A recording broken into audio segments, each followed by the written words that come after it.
Hello everyone, Assalamu alaikum. আমি doctor Imtiaz Alam Mahmud. This is quick video. অনেকেই আমাদের কাছে কোশ্চেন করেন রুট ক্যানাল করার পরে কোন ধরনের ক্যাপ লাগাবো, কোন ধরনের ক্যাপ লাগালে ভালো হবে। এ নিয়ে একটা শর্ট ভিডিও। আমরা সাধারণত 4 ধরনের ক্যাপ ইউজ করি। 1 নম্বরে আসে ফুল মেটাল ক্যাপ। এটা হচ্ছে সম্পূর্ণ মেটালের তৈরি, খুবই ভালো স্ট্রেংথ দিতে পারে। সাধারণত পেছনের দাঁতে যেই জায়গায় কামড়ের চাপ বেশি পড়ে সেসব জায়গায় ইউজ করা হয়। এর নেগেটিভ দিক বলতে দেখতে যেহেতু মেটালের তৈরি, সম্পূর্ণ মেটালিক দেখতে খারাপ লাগে।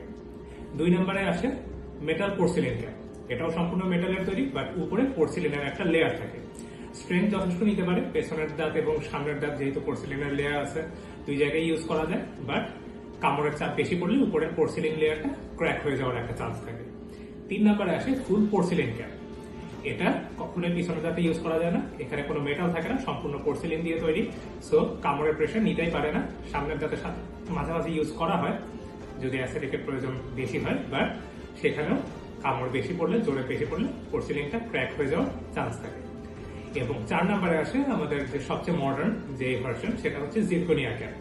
জিরকোনিয়াম ডাইঅক্সাইড দিয়ে তৈরি হয়, খুবই ভালো স্ট্রেংথ নিতে পারে, কোনো মেটালিক কালার থাকে না, দেখতে খুবই ভালো হয়। পেছনের দাঁত সামনের দাঁত সমানভাবে ইউজ করা যায়, একটু এক্সপেন্সিভ হয়। এই ছিল একটা খুবই শর্ট ভিডিও রুট ক্যানাল করার পরে বা দাঁতে কি ধরনের ক্যাপ আপনারা ইউজ করতে পারবেন। সবাই ভালো থাকবেন, সুস্থ থাকবেন। এরপরে যদি কোনো ধরনের কোশ্চেন থাকে নিচে কমেন্ট কোশ্চেন করবেন, আমি অ্যান্সার দেওয়ার চেষ্টা করব। Good bye.